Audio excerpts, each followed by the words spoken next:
Olá, esse é um vídeo sobre a terapia cognitiva de Aaron Beck. Ela também ficou conhecida como terapia cognitivo-comportamental. Por quê? O nome cognitivo-comportamental passou a ser mais utilizado nos últimos anos. Inclusive um livro clássico da filha do fundador da terapia cognitiva, que é a Judith Beck, um livro clássico chamado Terapia Cognitiva, Teoria e Prática, ele foi reeditado e em sua segunda edição ele ganhou o nome de Terapia Cognitivo-Comportamental. Esse se tornou um nome mais utilizado comercialmente. Ela passou a ser chamada assim porque se compreendia que ela foi influenciada tanto pelo modelo cognitivo como pelo comportamental. Mas é importante fazer algumas ressalvas. O modelo comportamental e o modelo cognitivo são diferentes. Na verdade, eles estão em uma espécie de embate teórico entre si. Muito mais por parte dos behavioristas, comportamentalistas, do que por parte do pessoal da área cognitiva propriamente. Mas é importante compreender a diferença entre esses dois modelos. O modelo comportamental se baseia nas propostas do behaviorismo e do behaviorismo radical. O behaviorismo clássico com John Watson e o behaviorismo radical, uma filosofia de uma ciência do comportamento proposta pelo Skinner, B.F. Skinner. Sobretudo, Skinner deu uma ênfase muito grande ao fato de que nós não devemos jamais utilizar causas internas para explicar o comportamento.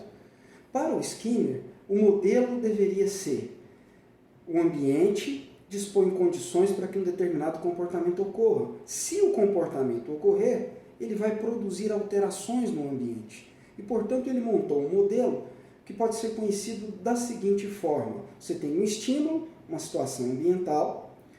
Se o organismo se comporta daquela maneira, isso vai produzir uma consequência. E o Skinner focou sobretudo a relação entre comportamento e consequência. Para ele, são as consequências que determinam a probabilidade de um comportamento voltar a ocorrer ou não no futuro. Esse é o modelo do comportamento operante.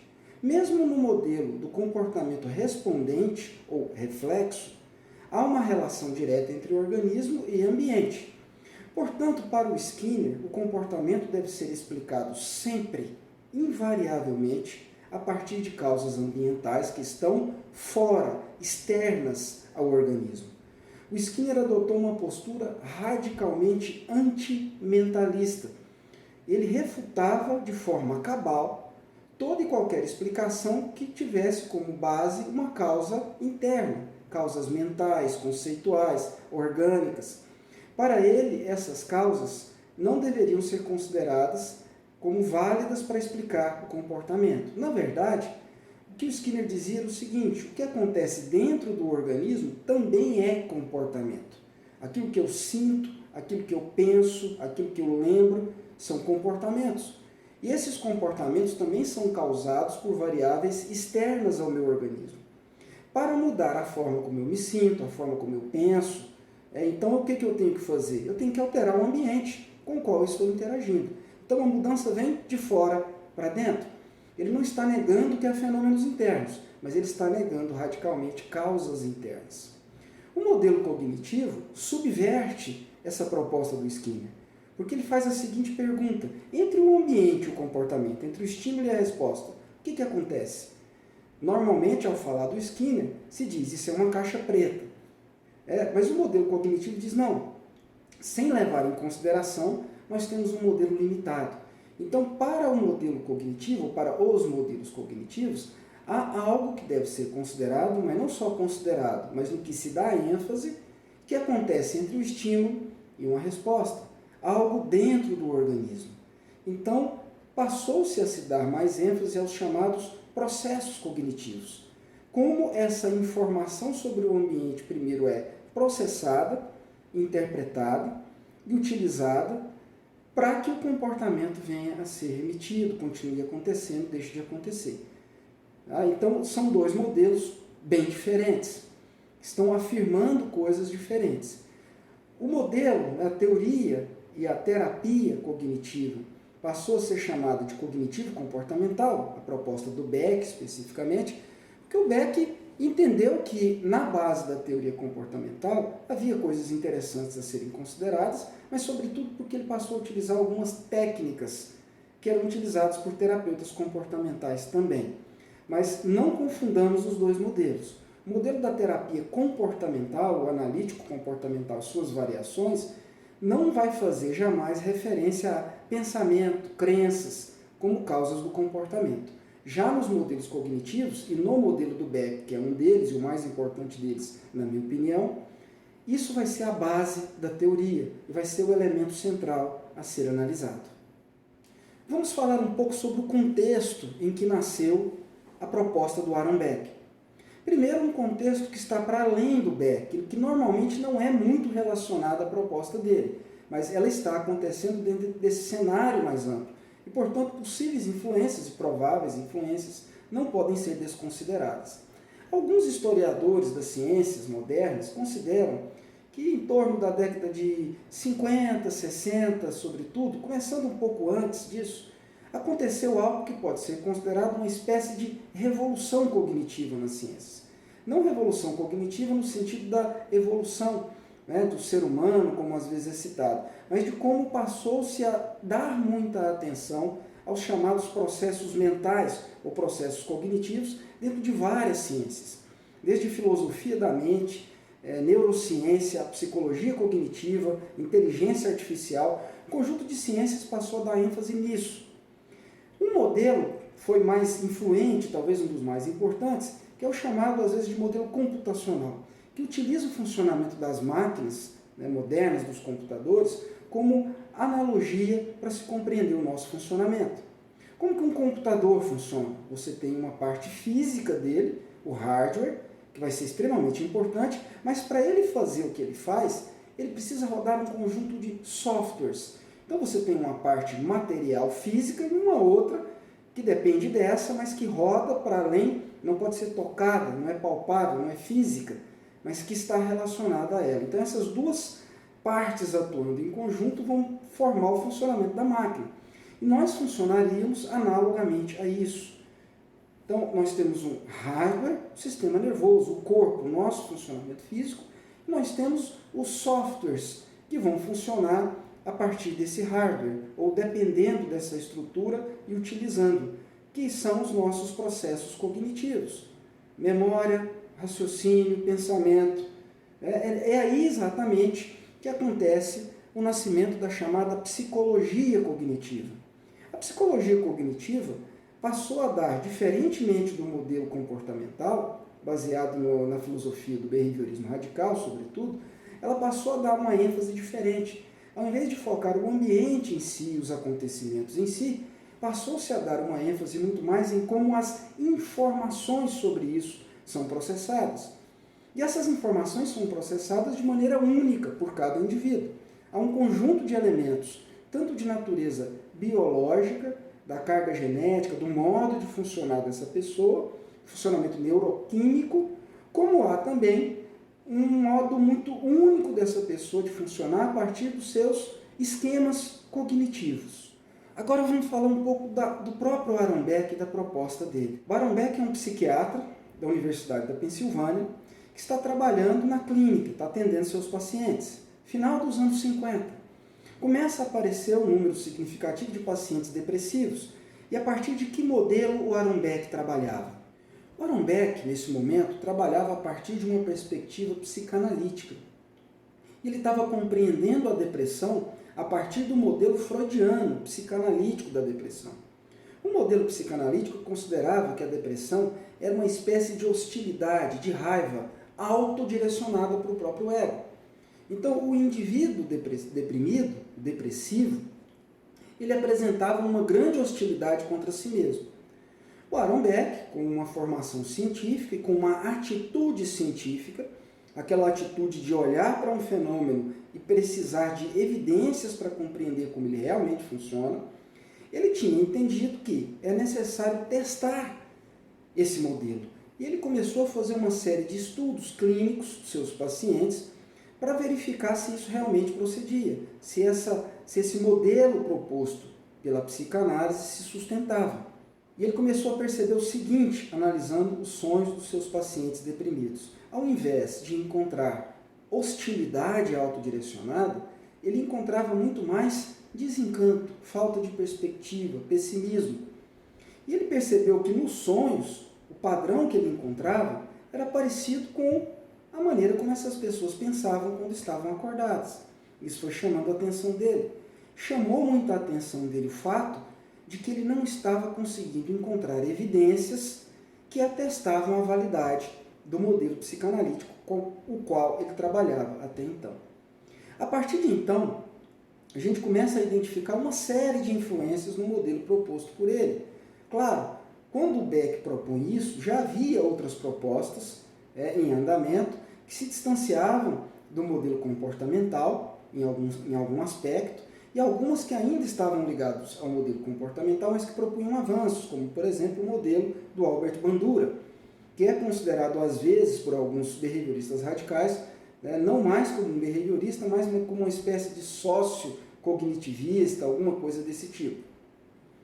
O Aaron Beck, então, começou a desenvolver um modelo que se baseava muito mais nessa proposta cognitiva, ou completamente nessa proposta cognitiva. E esse modelo partia da seguinte consideração: não são os eventos em si que determinam a maneira como o indivíduo se sente e como ele pensa sobre si mesmo, sobre o mundo e sobre o futuro.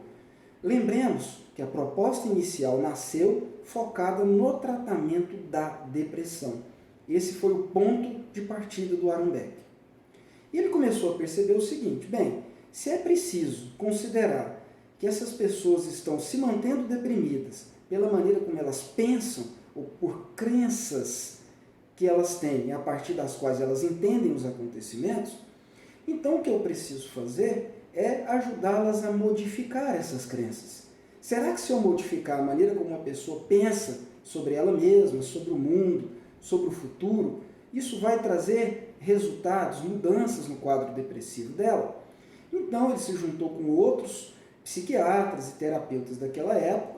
Alguns já trabalhavam com modelos propostos cognitivos, e eles começaram a fazer estudos bem organizados, bem sistematizados para testar isso.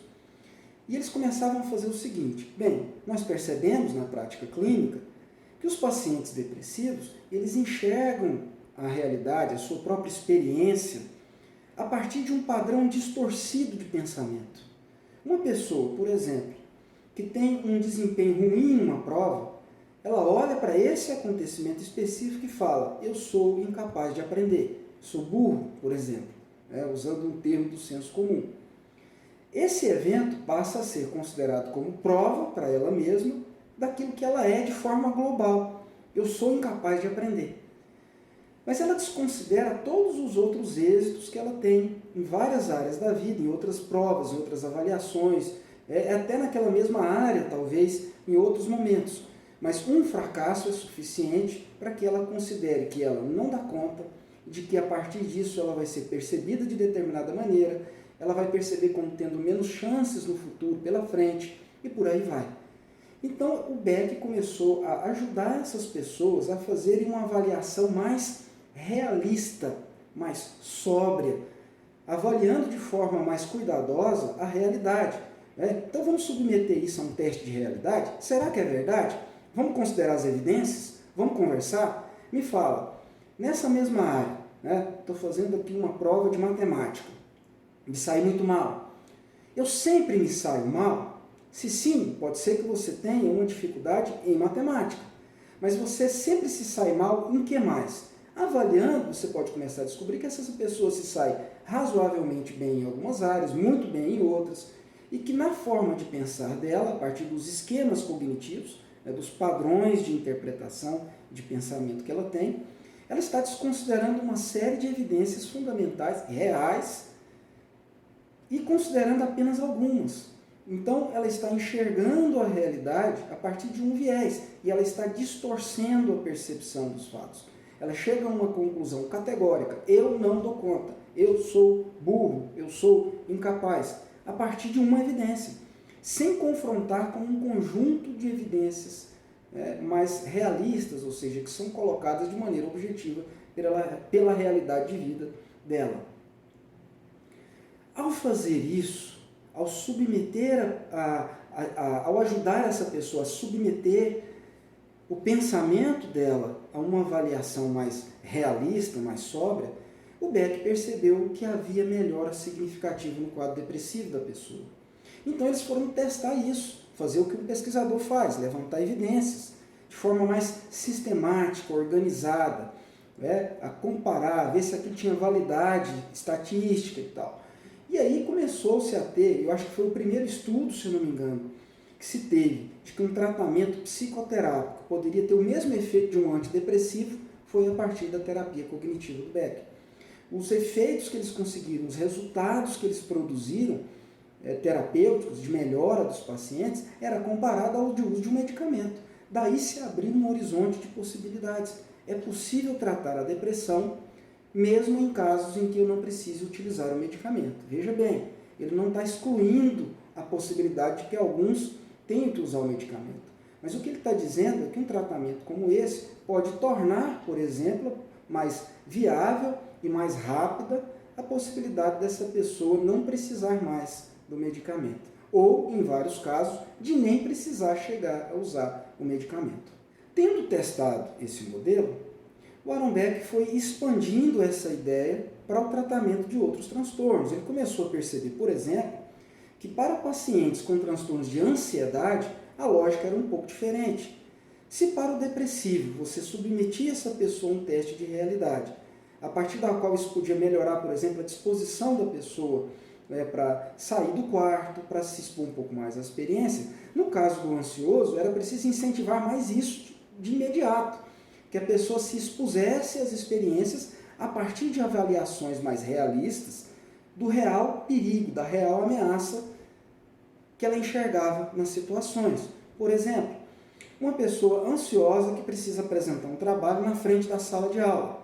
Uma sala típica do IFG, por exemplo, tem em torno de 15 a 25 alunos, pelo menos nos cursos nos quais eu trabalho. Um aluno que vai apresentar para uma sala dessa, enxerga aquilo, às vezes, ansioso, que vê nisso um problema muito grande, enxerga nisso uma ameaça tão alta que ele perde o sono, que ele perde a capacidade, o raciocínio de pensar com clareza, ele às vezes tem alterações intestinais, perde a capacidade de concentração. Então, isso são sinais, são sintomas de quê? De que uma avaliação exagerada da ameaça está sendo feita, portanto, padrões distorcidos de pensamento. Nesse caso, dois caminhos importantes convergem. Primeiro, ajudar essa pessoa a avaliar a situação de forma mais realista e convencê-la a se expor à situação. Porque se expondo à situação e vivendo a experiência, ela consegue exercitar essa capacidade de avaliar também de forma mais realista a própria situação. Daí para frente, esse modelo foi se expandindo e hoje ele é utilizado para uma gama gigante de situações, desde treinamento de habilidades sociais para pessoas que têm problemas de fobia social, os famosos tímidos, ou autistas, que enxergam nas situações sociais dificuldades exatamente pela falta de habilidades, pela maneira como eles entendem, processam as informações sobre a vida social e se sentem nelas, até casos mais graves, como, por exemplo, transtornos de personalidade, e também casos psiquiátricos, como esquizofrenia. Então, hoje se trabalha com o modelo da terapia cognitiva, agora chamada de terapia cognitivo-comportamental, para uma aplicação muito diversa. Bem, o nosso interesse aqui não é clínico. Nosso interesse é quem nós somos aqui? Professores e professores em formação. A pergunta que eu trago para essa aula é: de que forma o modelo da terapia cognitiva pode nos ajudar a fazer reflexões que me ajudem para a minha prática cotidiana? Tendo feito uma apresentação mais geral e introdutória da terapia cognitiva, é importante descrever de maneira um pouco mais detalhada o modelo a partir do qual se faz uma conceituação cognitiva. O modelo ele foi sendo mais elaborado com o tempo, a partir da avaliação clínica e uma série de outros estudos que foram feitos ao longo do tempo, mas quase sempre são estudos de natureza clínica, ainda que às vezes ensaios clínicos programados, organizados, randomizados. Os critérios utilizados para pesquisa em terapia cognitiva foram rigorosos. Isso ajudou muito. O volume de pesquisa que foi crescendo, sobretudo dos anos 70 para cá, ajudou muito a dar corpo e dar confiabilidade para a terapia cognitiva.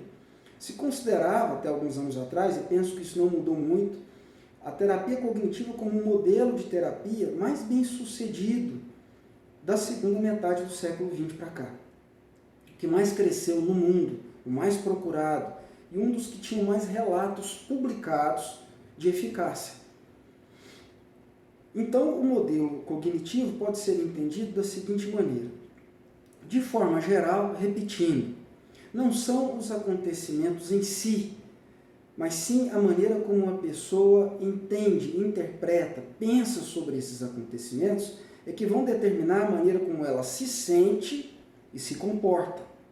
Portanto, para mudar a maneira como uma pessoa se sente e se comporta, ela precisa alterar a forma como ela pensa. O foco é na consciência e não em alguma coisa de natureza inconsciente. É na consciência e fazendo uma tarefa de natureza consciente que a pessoa pode alterar a forma como ela mesma se sente e como ela mesma se comporta. O terapeuta é um auxiliar nesse processo, que pode ajudá-la tanto com a aplicação de técnicas, que vão ajudá-la a compreender como esse modelo funciona, e um dos objetivos principais da terapia cognitiva é tornar a pessoa um terapeuta de si mesmo. O terapeuta ele ensina o seu paciente a fazer isso com ela própria, ainda que ela precise de ajuda eventualmente, possa voltar ao consultório. Ela é treinada em terapia, uma terapia breve, focada em objetivos definidos, que deve ter uma duração determinada. Ela não deve acontecer como é feito na análise, por exemplo, em que o indivíduo pode viver sempre em análise durante muitos e muitos anos. Não. A terapia cognitiva ela foi montada para ser uma terapia breve, focada no objetivo. A gente atingiu o objetivo, o paciente tem alta, ainda que ele precise voltar uma vez a cada 3 meses, durante 1 ou 2 anos, para fazer um acompanhamento, ainda que ele possa voltar se ele tiver alguma recaída, mas eles focaram muito isso. A pessoa tem que se transformar em terapeuta de si própria.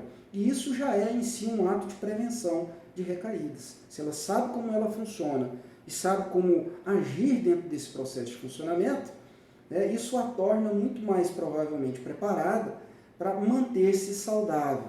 Qual é o modelo cognitivo que se faz uma conceituação cognitiva? De que maneira o Aaron Beck propôs uma divisão de crenças? Primeiro, ele entendeu que existem formas de pensar, vamos chamar de crenças.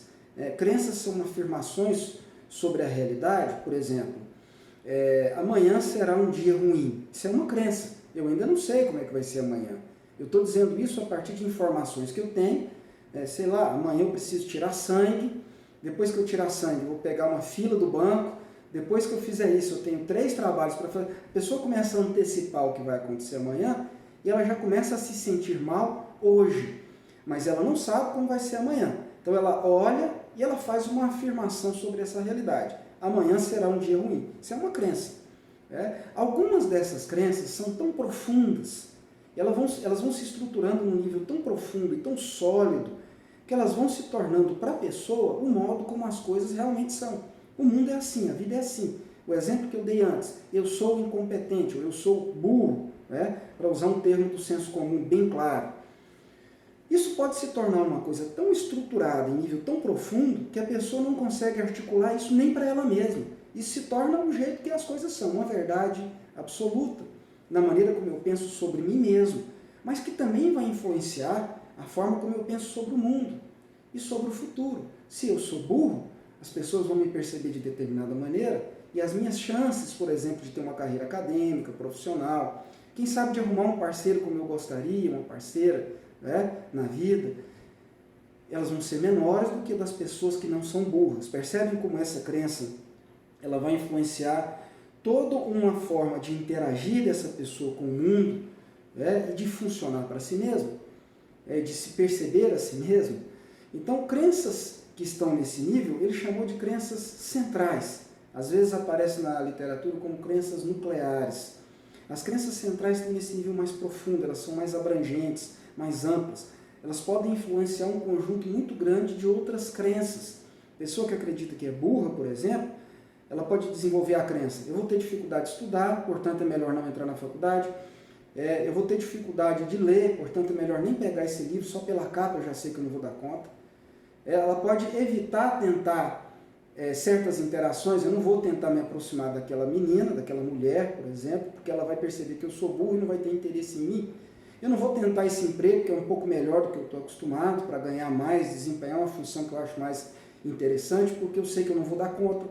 Percebe? Então, das crenças centrais, são derivadas crenças que ele chamou de crenças intermediárias.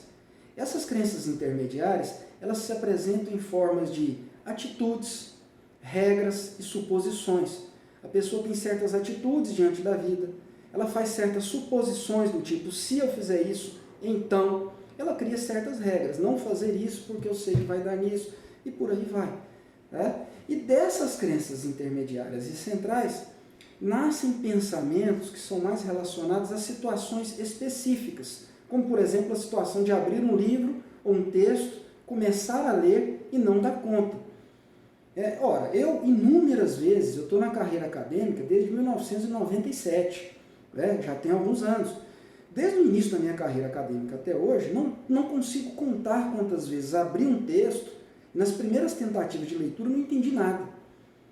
Algumas vezes eu já desisti, mas eu não teria avançado na carreira acadêmica se eu não tivesse falado não. Por exemplo, acho que quando eu tentei ler, eu estava cansado. Ou acho que por ser uma linguagem nova, eu preciso ler mais vezes para me habituar até chegar a um nível de clareza. Então demanda um pouco mais de esforço, mas não é que eu não dou conta.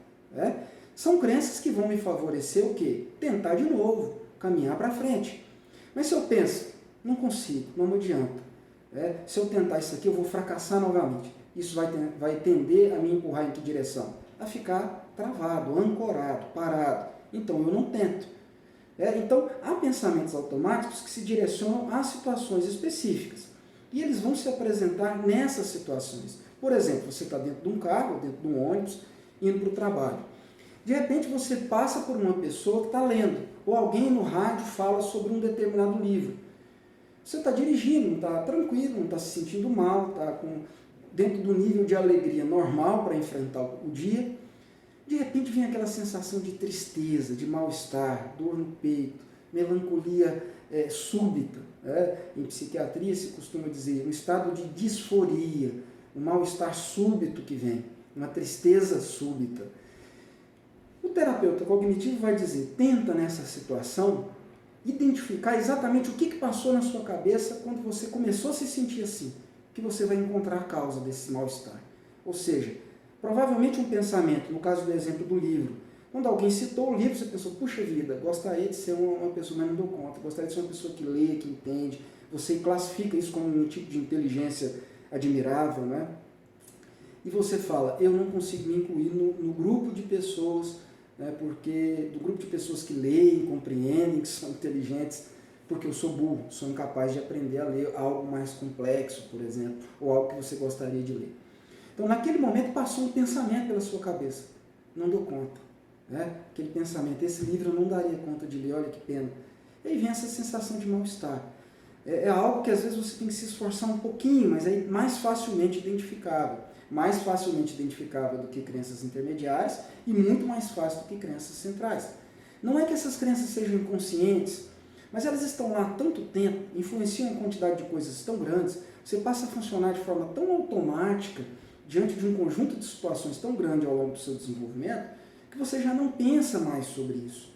Para você encontrar isso, é preciso empreender um trabalho investigativo. E aí quem entra normalmente é a ajuda, a orientação de um terapeuta, que tem aquela capacidade de olhar de fora para te conduzir por esse processo. Mas não significa que uma pessoa treinada para isso, tem gente que consegue se esforçar o suficiente para ler, compreender e aplicar em si mesmo, pode funcionar. Mas normalmente o trabalho do terapeuta é importante porque ele foi treinado para lidar com as dificuldades desse processo e usar técnicas que nos ajudam a fazer essas identificações e trilhar esse caminho investigativo. É um caminho de investigação. Então, eu preciso investigar. O foco é onde? Eu tenho que voltar na minha infância? Depende. Normalmente, o foco do terapeuta cognitivo é aqui e agora. Talvez aí ou provavelmente uma influência da Gestalt terapia, do modelo, deles de focar o aqui e agora.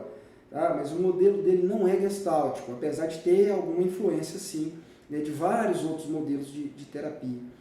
Então, eu vou focar o presente. O que está me atrapalhando agora? O que está me mantendo deprimido ou ansioso ou com dificuldades sociais, agora?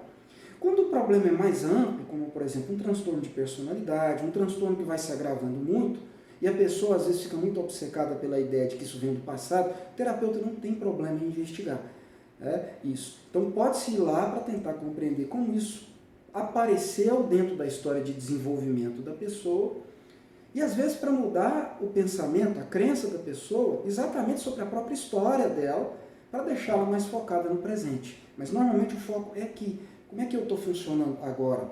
Porque é aqui que eu tenho que agir para produzir modificações do presente para o futuro que está aqui pensado como algo em aberto, a ser construído dependendo da maneira como eu penso e das escolhas que eu faço. Nós temos então um modelo que está considerando um processo, crenças centrais, que influenciam crenças intermediárias, que influenciam um conjunto de pensamentos automáticos que vão aparecer em situações específicas e que, por sua vez, vão influenciar alterações no meu próprio corpo, nos meus próprios sentimentos e emoções. O que são as emoções?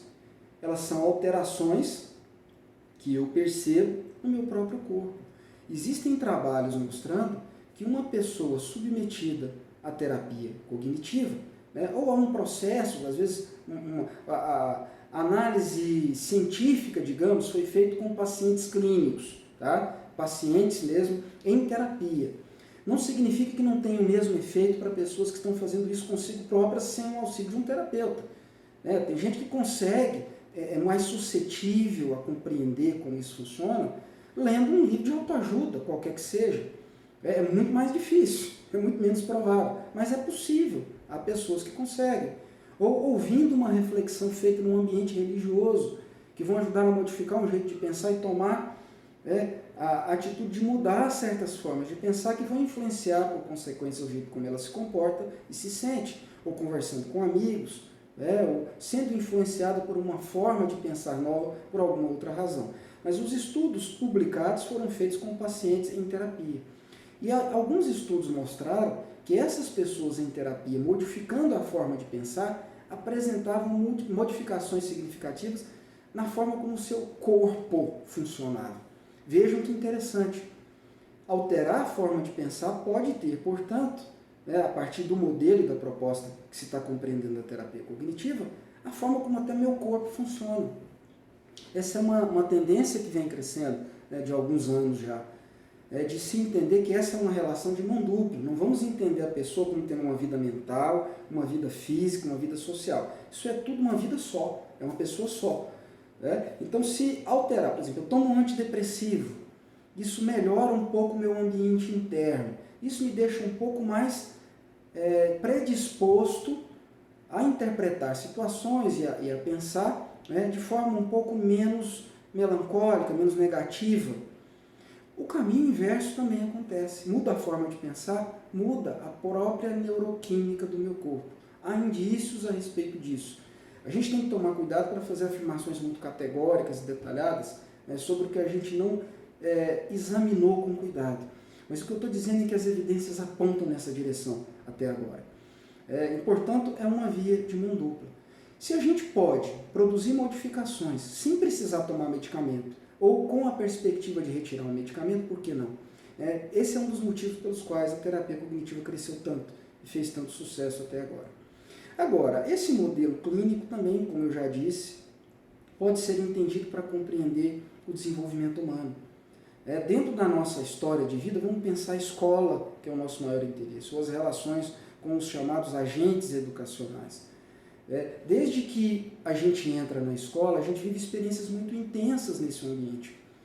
Naturalmente vão se desenvolver crenças, formas de compreender esse ambiente, nas interações com professores. Boa parte das pessoas que têm dificuldade, por exemplo, com ciências exatas, a gente tem que investigar se essa dificuldade não pode estar nascendo muito mais da interação com os professores de matemática, por exemplo, do que com o conteúdo propriamente dito.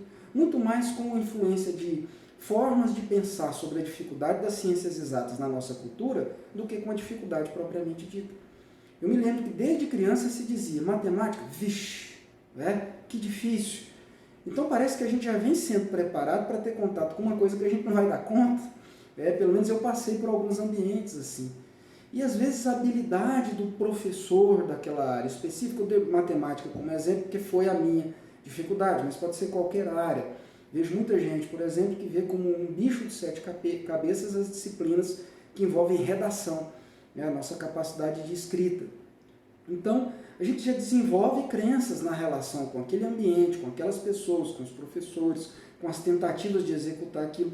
Isso pode se tornar um padrão de pensamento, um esquema formado por várias crenças, tendo crenças centrais, intermediárias e pensamentos automáticos, e a gente vai vivendo essas experiências ao longo da vida. Isso nos ajuda, sim, a pensar o nosso desenvolvimento, seja ele saudável ou patológico, dentro do ambiente da escola e da relação com a educação, de maneira geral.